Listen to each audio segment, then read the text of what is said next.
Hello, Rich family. I'm Tarina Chin, and welcome to the Rich Wisdom Podcast. This podcast is all about learning from other people's life experiences so that you can learn from them and live your best life. Let's go. I want to talk to you guys today about a guy named Joseph. Joseph is a very well-known person in the Bible. I think probably because what he's been through and how it was all for the glory of God. And I just want to talk about this because sometimes we go through things in our life and we think that God is mad at us or that we must have done something wrong to deserve certain things that happen to us. But I believe this story about Joseph really helps us to understand that we can be going through hard times, and it doesn't mean that we've done something wrong or that we're being punished at all. But it really just means that we don't understand, in the present moment what the purpose and the reason is for what we're going through, but that there really is a greater purpose for why we may be going through what we're going through, and it just hasn't been revealed yet. So this guy, Joseph, in Genesis, it's at the end of Genesis in the Bible, and he had brothers who were very jealous of him because he had dreams that showed that his brothers would eventually bow down to him. His father favored him, and so his brothers were so jealous, and they betrayed him. They took him and they threw him in a pit, and they were so jealous that they actually wanted him to die, but they ended up saying, you know what, no, we're not going to kill him. But they ended up actually selling him into slavery in Egypt. His brothers went back to the dad, and obviously they didn't tell the dad the truth, but they ended up going back to the dad and put some fake blood on his coat and said, look, what happened to your son? Your son basically got eaten by a ferocious beast. That's what their story was, that they wanted their dad to believe. And so the dad was in so much grief and stress, and he was so down that basically he said that he would grieve all the way until his death. That's how heartbreaking losing Joseph was to him. So, I mention this because when you continue to read, you'll see that Joseph probably was very distraught and very felt so betrayed and so hated and so stressed because he's probably not knowing what was going to happen to him. And also he loved his brothers. He wanted his brothers to love him and to like him. He did not want his brothers to betray him like that. Obviously nobody wants someone to betray them, but I'm just trying to make the picture and show you that Joseph probably felt at that moment where is God? I believe he knew God was with him, but I think that at the same time he felt that what was going on, he didn't do anything wrong to deserve, being sold into slavery, being thrown in a pit. He definitely was not probably just why do I deserve this? What did I do? But anyway, what ended up happening was when he got to Egypt, Pharaoh ended up really just also favoring Joseph because God was with Joseph, and he favored Joseph. And by the end of his time in Egypt, he became second in commander over all of Egypt. And what ended up happening was that Egypt had a huge famine over the land. And there's actually famine all over the place, including the place where Joseph's brothers and his dad used to live.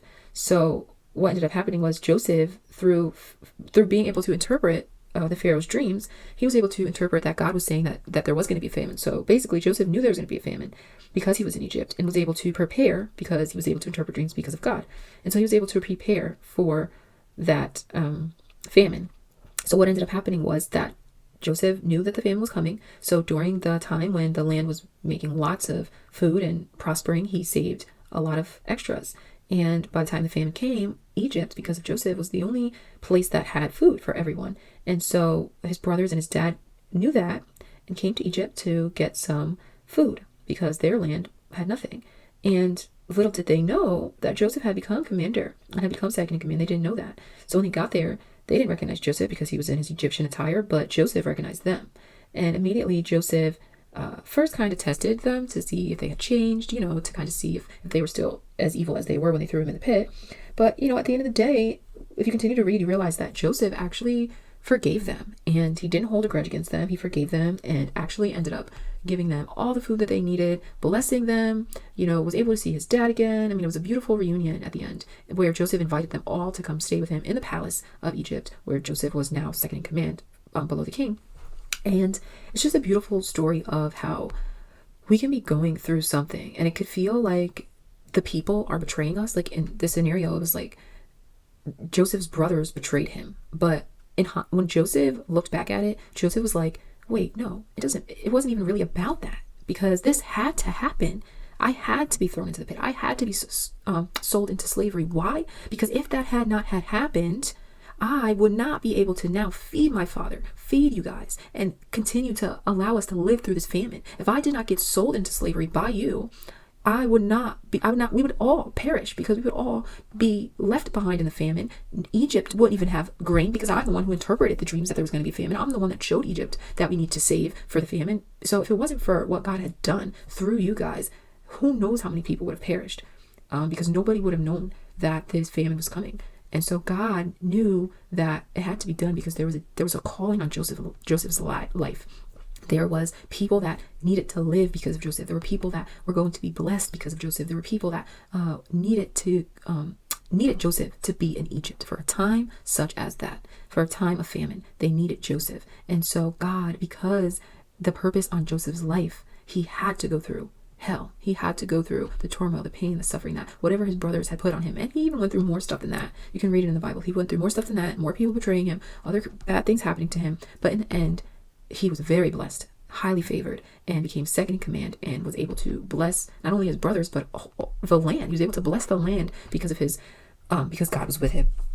And so I want to point out to you today that if there are people in your life who have betrayed you, if there are circumstances in your life where maybe you have lost a job, or you can't find a job, or a spouse or a boyfriend or somebody has done you wrong, or a friend has done you wrong, or you have been hurt, or like in my case, you've had miscarriages, or you've lost a child, or you've lost a person in your life. Like, I just want to encourage you today that those setbacks, those disappointments, that grief, that sorrow, that pain, it is all for a greater purpose.